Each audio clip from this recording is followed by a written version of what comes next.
ہاں یاد رکھنا اس بات کے بارے میں، یاد رکھنا آج تم اولاد ہو کل باپ بنو گے، کل تمہاری بھی اولاد ہوگی۔ اور تم دیکھتے ہو تھوڑا اس بات کے بارے میں غور کرو، جو یہ میں بتانے لگا ہوں تھوڑا غور کرو۔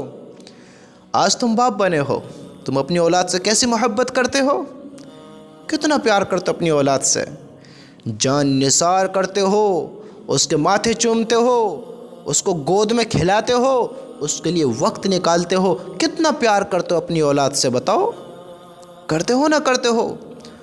راتوں کو اس کے رونے بھی دیکھتے ہو، اس کے بچھونے بھی دیکھتے ہو، اس کے لیٹرن پیشاب بھی صاف کراتے ہو، دیکھتے ہو، پریشان بھی ہو تو اتنا پریشان ہو تو پھر بھی اس سے محبت کرتے ہو، کیوں کرتے ہو؟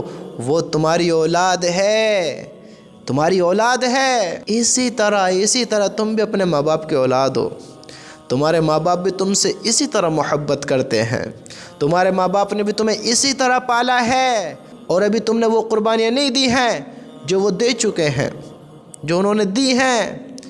انہوں نے اپنی جوانی کو نچوڑ کر تمہیں پلا دیا، تمہیں پروان چڑھایا، تمہیں بڑا کیا، تمہارے لیے بوڑھے ہو گئے، تمہارے لیے کرتے آج ہم کہتے ہیں تم نے ہمارے لیے کیا کیا ہے۔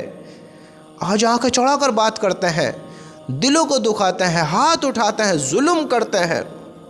یاد رکھنا جس طرح تم اپنی اولاد سے محبت کرتے ہو نا، وہ بھی تم سے ایسی محبت کرتے، جس طرح تم اپنے بیٹے کے لیے سب کچھ کرنے کے لیے تیار ہو، انہوں نے بھی سب کچھ کیا، رات دن محنت کری، رات دن ایک کیا، خون پسینہ بہایا اس جوانی کو۔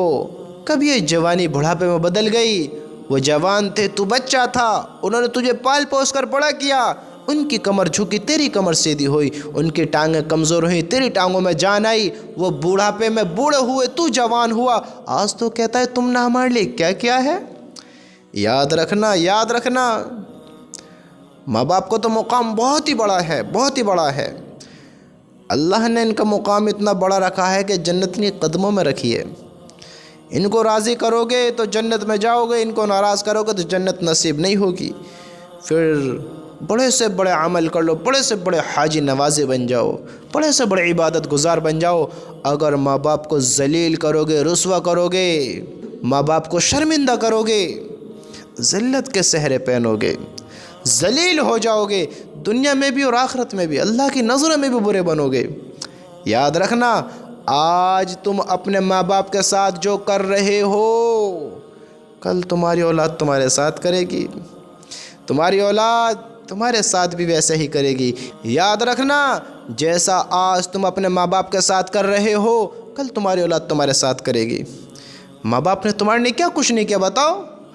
ماں باپ نے وہ سب کیا ہے جو تم سوچ بھی نہیں سکتے۔ جتنا پیار تم اپنی اولاد سے کرتے ہو وہ تم سے ایسے ہی کرتے ہو، اور آج تم ہاتھ اٹھاتے ہو، دھکے مارتے ہو، گھر سے نکالتے ہو، آج ان پر ظلم کرتے ہو۔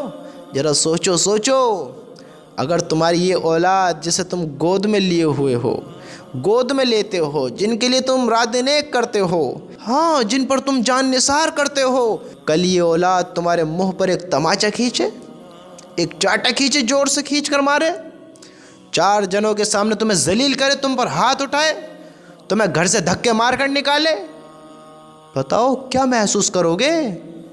بتاؤ تمہیں بھوک لگ رہی ہو، تم تڑپ رہے ہو، تمہیں کسی چیز کی ضرورت ہو، تم سے اٹھانا جا رہا ہو، تم اپنی اولاد کو پکارو اور وہ سن کر انسونی کرے، وہ انجان ہوئے، وہ نہ مانے تمہاری باتوں کو، بتاؤ کیا کر لو گے؟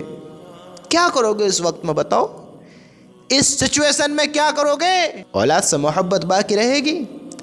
کل یہ اولاد سبق سکھانے والی ہے۔ آج ماں باپ کے ساتھ کیا کر رہے ہو، سوچو ماں باپ کے دل پہ کیا گزر رہی ہوگی۔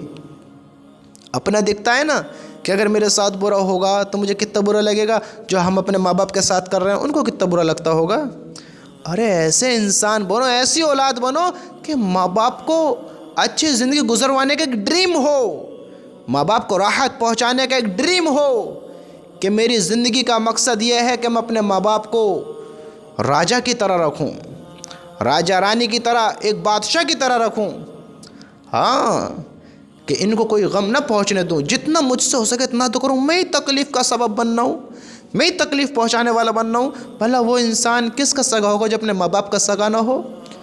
بتاؤ، جس انسان نے اپنے ماں باپ کو ظلم پہنچایا ہو وہ کس سے محبت کر سکتا ہے؟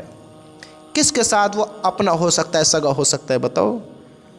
اللہ کا حکم ہے اپنے ماں باپ کو اف تک بھی نہ کہو، اف تک بھی نہ کہو، اور ہم ہاتھ اٹھاتے ہیں، ڈنڈے اٹھاتے ہیں، کڑوی کسیلی بولتے ہیں۔ سنو سنو، ایک صحابی ہیں حضرت علقمہ رضی اللہ تعالیٰ عنہ، جب موت کا وقت آیا، کلمہ نصیب نہیں ہو رہا، کلمہ نہیں پڑھا جا رہا، آپ صلی اللہ علیہ وسلم کو بلایا گیا، آپ گئے، آپ نے پوچھا کہ کیوں نہیں پڑھا جا رہا؟ کہ نہیں پڑھا جا رہا، کہ تو ان کے ماں باپ میں کون زندہ ہے؟ کہا کہ ماں، کہ ماں کو بلاؤ۔ ماں کو بلایا، کہ علقمہ کی ماں کیا تم اس سے ناراض ہو؟ کہ ہاں ناراض ہوں۔ علقمہ کی ماں، صحابی کی ماں ناراض ہیں، صحابی سے کلمہ نہیں پڑھا جا رہا ہے، جن کے بارے میں آتا ہے اللہ نے کہا کہ اے نبی تیرے سارے صحابیوں کو جنت دوں گا، سارے صحابی کامیاب ہیں۔ رضی اللہ تعالیٰ عنہ جن کا آگے لگا ہو، جن کا آگے لگا ہو، وہ کیسے انسان ہیں؟ اللہ کے نبی نے کہا کہ اگر تم نے اسے معاف نہیں کیا تو یہ سیدھا مرتے ہی جہنم میں جائے گا، اس کو صحابی ہونا بھی نصیب نہیں ہوگا۔ یاد رکھنا میرے بھائیو، یاد رکھنا کہ دیکھو اللہ کے نبی کیا کہہ رہے ہیں، اگر ان کی ماں نے معاف نہیں کیا تو ان کو صحابی ہونا بھی نصیب نہیں ہوگا، ان کو جنت نہیں ملے گی۔ وہ صحابی تھے، اور آج ہم اپنے حال دیکھیں، ان کی ماں نے ان کو معاف کیا تب ان سے کلمہ پڑھا گیا اور پھر ان کی روح نکلی۔ اللہ کی قسم، ماں باپ کو ذلیل کرو گے، رسوا کرو گے، جنت نصیب نہیں ہوگی۔ ماں باپ کا مقام تو اللہ نے بہت بڑا رکھا ہے، بہت بڑا رکھا ہے۔ میرے نبی نے فرمایا کہ میں سورہ فاتحہ پڑھ رہا ہوتا نماز میں، اور میری ماں مجھے بلاتی محمد، میں نماز توڑ دیتا، پہلے میں اپنی ماں کا حکم سنتا، لبیک اماں جان۔ ماں کو ایسا مقام دو، ماں کی عزت کرو، ماں سے محبت کرو، ماں باپ کی قدر کرو، ماں باپ کے لیے ایسے فرمانبردار بیٹے بنو میرے بھائیو، ایسے بنو۔ صحابی کو صحابی ہونا بھی نصیب نہیں ہوگا تو ہمارے تمہارے کیا حال ہوئیں گے؟ ہم کیا کر رہے ہیں دیکھو تو صحیح میرے بھائیو۔ ہوش میں اپنے ماں باپ کو ناراض کیا ہے تو ان کے پیر پکڑ لو، ان سے معافی مانگ لو، ان کو راضی کر لو، اللہ کی قسم اسی میں سمجھداری ہے، اسی میں عقل مندی ہے۔ ورنہ یاد رکھنا ہمارے روزے، نماز، حج، زکوٰۃ کچھ کام نہیں آئے گا، کچھ کام نہیں آئے گا اگر ماں باپ ایک بار چلے گئے، یہ کبھی واپس نہیں آئیں گے، کبھی واپس نہیں آئیں گے۔ آج تم دیکھو اپنی زندگی کو، کل تمہارے ساتھ کیا ہونا ہے؟ تم بھی ایک باپ ہو، تمہاری اولاد کل ایسا کرے تو کیا ہوگا؟ اور وہ تمہارے ماں باپ ہیں، ان سے معافی مانگو، ان کو اپنا بناؤ، ان کے دل کے ٹکڑے ہو تم، ان کے تارے ستارے ہو، چاند ہو، ان کو اپنے دل میں بساؤ، تم ان سے محبت کرو، ان کے لیے ہر وہ کام کرو جو ان کے دل کو راحت پہنچائے۔ تم خود بھی اللہ کے عذاب سے بچو، ان کو بھی اللہ کے عذاب سے بچنے والے بناؤ۔ میرے بھائیو، تم بھی اللہ کی طرف آؤ، ان کو بھی اللہ کی طرف لاؤ۔ یہ سمجھداری ہے، یہ محبت ہے، یہ عقل مندی ہے، یہ ہے سمجھدار انسان، یہ ہے جو یہ کام کرے کہ خود بھی اللہ کی طرف آئے اور ان کو بھی اللہ کی طرف لائے۔ یہ انسان ہے سمجھدار۔ میرے بھائیو ایسے بنو، ایسے۔